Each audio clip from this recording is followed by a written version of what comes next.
Welcome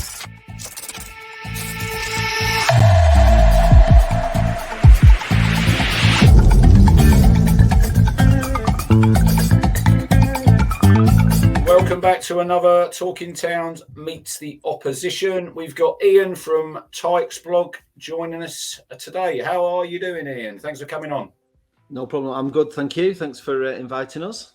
No worries. Looking forward to the season, hopefully. Yes, very much so. What did go wrong last season? Because obviously, season before, you had a fantastic season, didn't you? Made the playoff. Lost your manager. And then last season really struggled.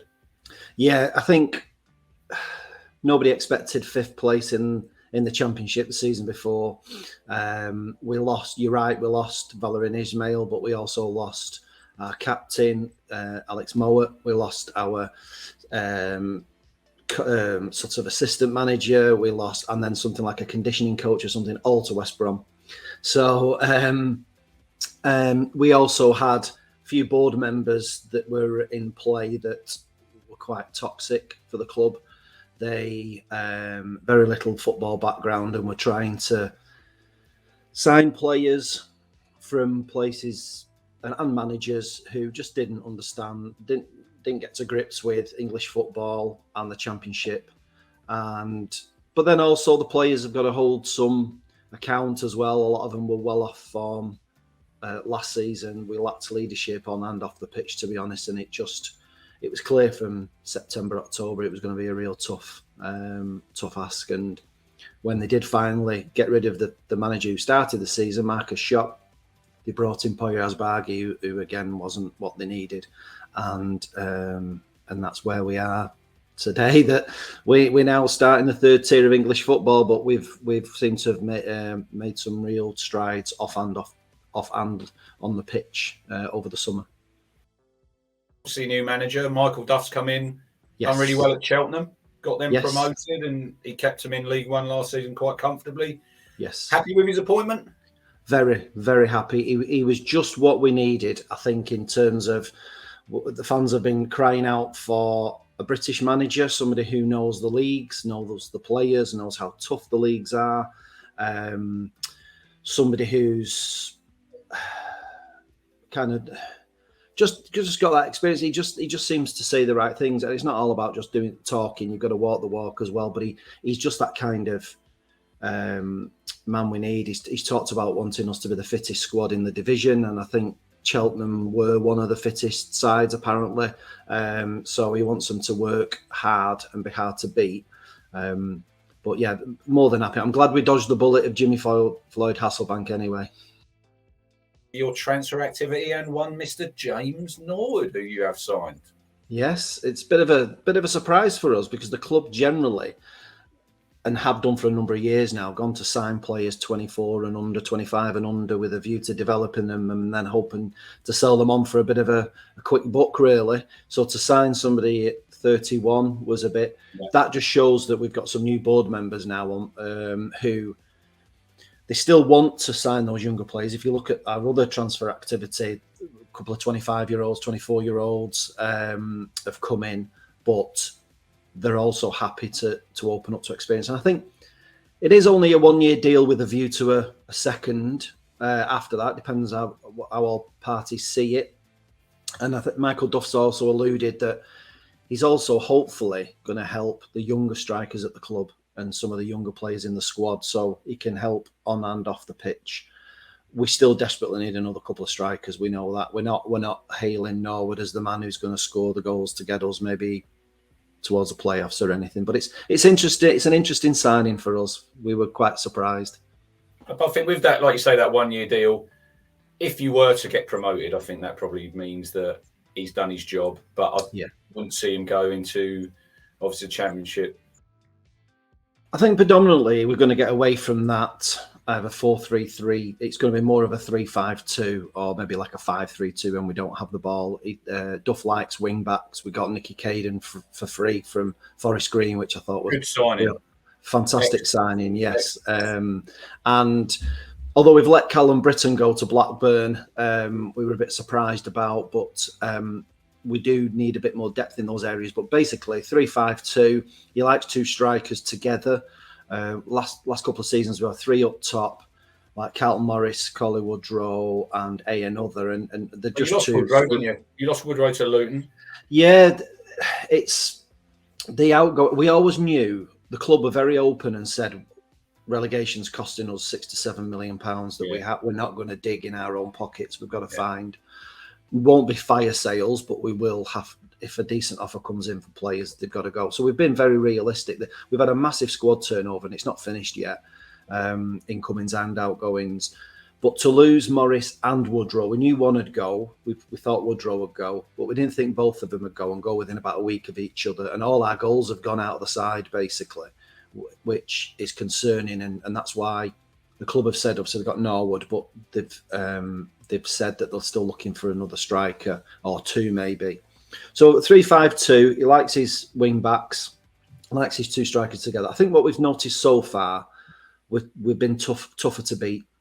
We're struggling for goals. I think the build-up play, we know that we're not ready for the season, even though it's a week away.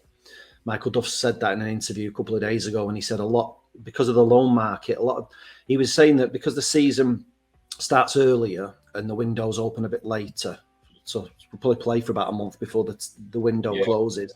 A lot of the bigger sides that you would go and get loan their players out of Premier League or Championship sides, they're holding on to the loanees at the minute.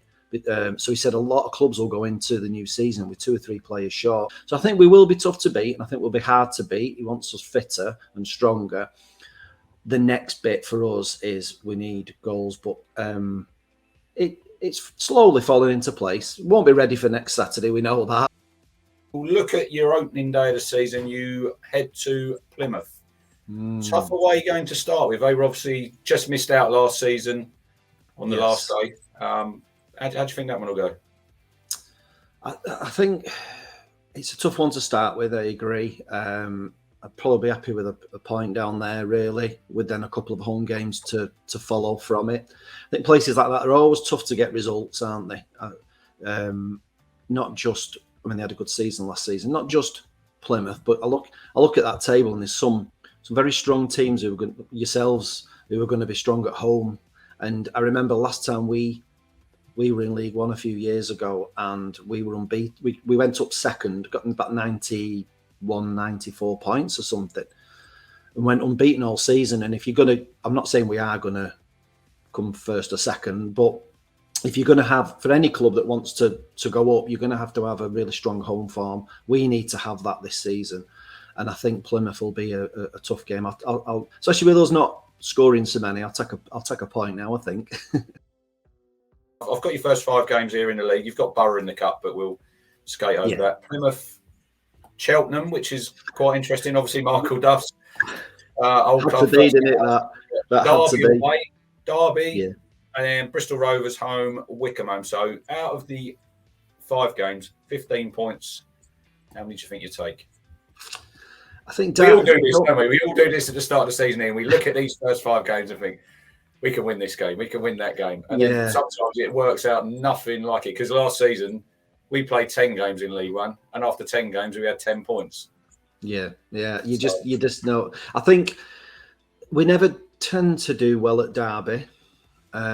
So again, that's going to be tough. So the away games at Plymouth and Derby will be tough. No disrespect to the others, but I'd like to be thinking we'll beat Cheltenham and some of the others. I think I'll be at home. Say again. Bristol Rovers and Wickham, you've got a home in that 5 as well. Yeah, I mean Wickham are a funny side, aren't they? They've yo-yoed a little bit. They're strong in League One, not good enough for the Championship. Not pretty to watch. No, you know what you're going to get. Effective, I'll say that about them. Yes, very true. You know what you're going to get. And that's where you're going to have. That'll be a game where you just roll your sleeves up and get over the line, don't you? So I'd be looking at my home form to pick up the majority of points.